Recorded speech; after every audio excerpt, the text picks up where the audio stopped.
السلام علیکم۔ انا فتحنا لک فتحا مبینا۔ قرآن کی یہ آیت صلح حدیبیہ کے موقع پر نازل ہوئی۔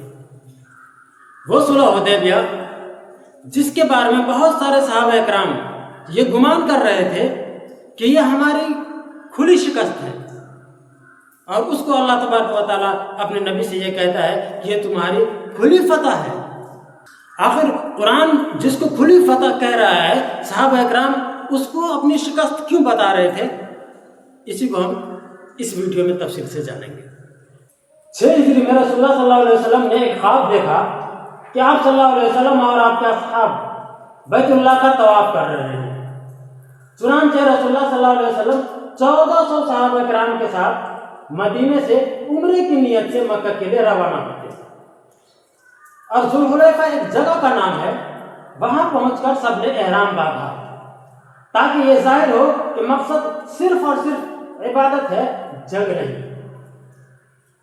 صحابہ کرام نے جنگی ہتھیار بھی ساتھ نہیں لیے تاکہ قریش کو یقین ہو جائے کہ ہم لوگ صرف عمرہ کے ارادے سے آئے ہیں، لیکن جب قریش کو پتہ چلا تو انہوں نے مسلمانوں کو مکہ کے اندر داخل ہونے سے روک دیا، اور اس طرح مسلمانوں کا قافلہ حدیبیہ نامی جگہ پر رک گیا جو مکے سے 9 میل کے فاصلے پر ہے۔ قریش نے مسلمانوں کو مکے میں داخل ہونے سے کیوں روکا، آئیے اس کو تفصیل سے جانتے ہیں۔ قریش کو یہ خدشہ تھا کہ اگر مسلمان مکے میں داخل ہو کر عمرہ کر لیے تو پورے عرب میں یہ بات مشہور ہو جائے گی کہ مسلمان بھی خانہ کعبہ کی زیارت اور عبادت کا حق رکھتے ہیں۔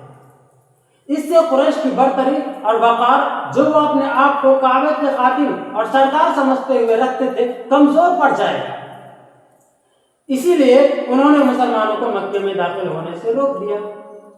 ویسے تو ہجرت سے پہلے بھی مسلمان مکے میں رہتے تھے اور خانہ کعبہ میں نماز بھی پڑھتے تھے، لیکن قریش کی دشمنی کے باعث اکثر ستائے جاتے تھے۔ لیکن ہجرت کے بعد مسلمان مدینہ چلے گئے، اور مسلمانوں کو مکہ جانے کے بعد سے ہی مسلمانوں اور قریش کے درمیان جنگیں شروع ہو گئی۔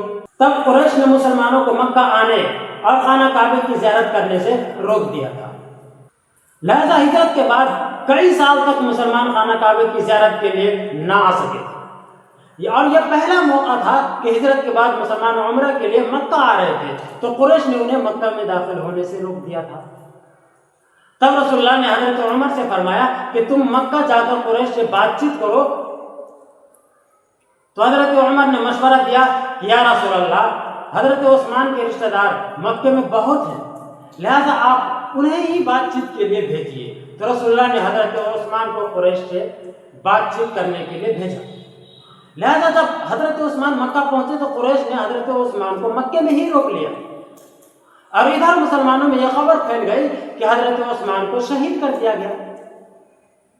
یہ سن کر رسول اللہ نے صحابہ کرام سے بیعت لی کہ عثمان کے خون کا بدلہ کفار مکہ سے ضرور لیا جائے گا، لیکن کچھ دیر بعد جب پتہ چلا کہ یہ خبر جھوٹی تھی اور حضرت عثمان زندہ ہے، لہذا اس کے بعد قریش نے رسول اللہ صلی اللہ علیہ وسلم سے بات چیت کے لیے سب سے پہلے بدیل بن ورقہ خزاعی کو بھیجا، پھر عروہ بن مسعود ثقفی کو بھیجا، پھر مکرز بن حفص کو بھیجا، اور آخر میں سہیل بن عمر کو بھیجا۔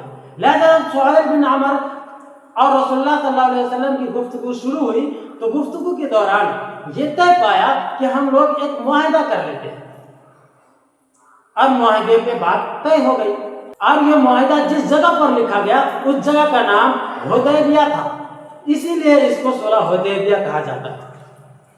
اب یہ جانتے ہیں کہ وہ معاہدہ کیا تھا۔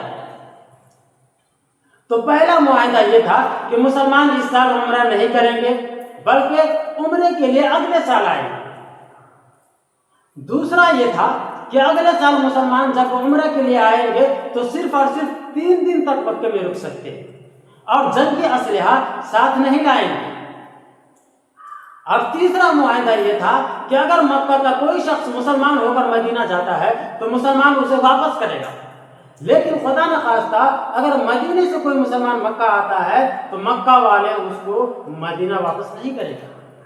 چوتھا معاہدہ یہ تھا کہ دونوں فریق 10 سال تک جنگ نہیں کریں گے، اور پانچواں یہ تھا کہ عرب کے دوسرے قبائل چاہے تو مسلمان کے گروہ میں شامل ہو جائے یا چاہے تو قریش کے گروہ میں شامل ہو جائے۔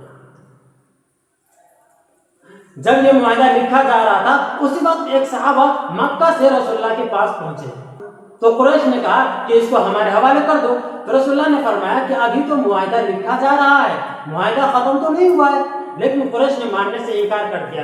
تب رسول اللہ صلی اللہ علیہ وسلم نے اس صحابہ کو قریش کے حوالے کر دیا اور اس صحابی سے فرمایا کہ تم صبر کرو، اللہ تمہارے لیے کوئی نہ کوئی راستہ ضرور نکالے گا۔ اس صحابی کا نام حضرت ابو جندل رضی اللہ تعالیٰ عنہ تھا۔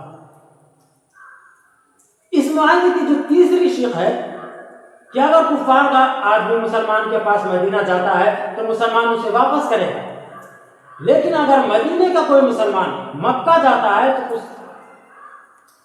تو کفار اسے واپس نہیں کرے گا۔ اس شق سے چند صحابہ کرام خوش نہیں تھے بلکہ افسردہ تھے، انہیں میں سے ایک حضرت عمر بھی تھے۔ حضرت عمر رسول اللہ کے پاس گئے اور عرض کیا، یا رسول اللہ کیا ہم حق پر نہیں ہیں؟ رسول اللہ نے فرمایا بالکل ہے۔ پھر عرض کیا، کیا آپ اللہ کے رسول نہیں ہیں؟ رسول اللہ نے فرمایا بالکل ہے۔ پھر عرض کیا، کیا آپ نے نہیں فرمایا تھا کہ ہم عمرے کے لیے جا رہے ہیں؟ تو رسول اللہ نے فرمایا کہ میں نے یہ تو نہیں کہا تھا کہ اسی سال عمرہ کریں گے۔ پھر عرض کیا کہ ہم لوگ اتنا دب کر کیوں معاہدہ کر رہے ہیں؟ تو رسول اللہ نے فرمایا کہ میں اللہ کا رسول ہوں اور اللہ مجھے ضائع نہیں کرے گا۔ اس کے بعد حضرت عمر ابو بکر کے پاس آئے اور ابو بکر سے بھی وہی سارا سوال کیا جو رسول اللہ سے کر چکے تھے، تو حضرت ابو بکر نے بھی وہی سب جواب دیا جو رسول اللہ دے چکے تھے۔ اس کے بعد حضرت ابو بکر نے حضرت عمر سے کہا کہ رسول اللہ کے ہر کام میں حکمت ہوتی ہے اور انشاءاللہ اس کام میں بھی حکمت ہوتی ہے۔ لہذا معاہدہ ہونے کے بعد رسول اللہ صلی اللہ علیہ وسلم جب اپنے صحابہ کرام کے ساتھ مدینہ کو واپس ہو رہے تھے تو قراء الغمیم ایک جگہ کا نام ہے۔ جب رسول اللہ صلی اللہ علیہ وسلم یہاں پہنچے تو یہ آیت نازل ہوئی، انا فتحنا لک فتحا مبینا، اے نبی بے شک ہم نے آپ کو ایک کھلی فتح عطا کی۔ اب اس کا مطلب سمجھتے ہیں۔ معاہدے کے مطابق 10 سال کے لیے جنگ رک چکی تھی، لہذا مسلمان اب اپنی پوری محنت اسلام کو پھیلانے میں لگا رہے تھے، جس کا نتیجہ یہ ہوا کہ 2 سال بعد جب رسول اللہ صلی اللہ علیہ وسلم فتح مکہ کے لیے روانہ ہوئے تو رسول اللہ کے ساتھ 10,000 کا لشکر ساتھ تھا، یعنی 6 ہجری میں جب رسول اللہ مکہ کے لیے روانہ ہو رہے تھے تو صرف 1400 صحابہ کرام ساتھ تھے، لیکن اس کے 2 سال بعد یعنی 8 ہجری میں جب رسول اللہ مکے کے لیے روانہ ہوئے تو 10,000 کا لشکر آپ کے ساتھ تھا، اور اس طرح انا فتحنا لک فتحا مبینا ثابت ہوا۔ مزید اسلامی تاریخ سے واقفیت کے لیے ہمارے چینل الگ الگ اردو کو لائک، شیئر اور سبسکرائب ضرور کریں۔ فی امان۔